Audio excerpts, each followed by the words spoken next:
Seguro que vengo a estudiar aquí. Encontrar un montón de medios. Me ha gustado mucho, la verdad. Ofrece otra posibilidad para poder estudiar. El SPY me parece impresionante.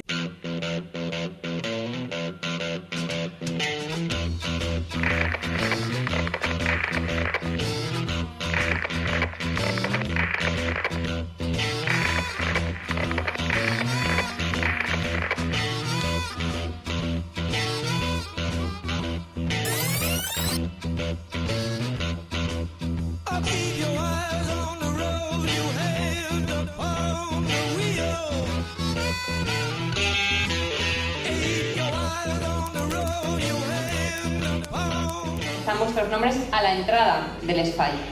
Y esto es porque es vuestra casa, es el SPY. Y le hemos puesto el SPY para que cada uno le ponga el apellido que quiera. Durante años, pues como vosotros, tenía exámenes y me tenía que ir a estudiar fuera porque, como sabéis, las bibliotecas eran muy limitadas, ¿no? Mis compañeras y mis compañeros dejaban folios en las mesas de la biblioteca para que yo llegara y pudiera tener sitio, ¿no? Como hacéis todos vosotros. Pensé que esta ciudad necesitaba muchísima más dotación de infraestructuras para la gente joven. Esta es una nueva zona de estudio que se une a la biblioteca de aquí de Lemac. Estará disponible para vosotros en todos los momentos, especialmente en exámenes 24 horas, como estamos haciendo. Es vuestra, toda, para vosotros. Haced con ella lo que queráis. Respetadla como respetaríais vuestra casa. Queredla como queríais vuestra casa. Cuidadla como cuidaríais vuestra casa. Y sobre todo, sentidos protagonistas de vuestra propia casa. Esta es vuestra casa. Muchísimas gracias.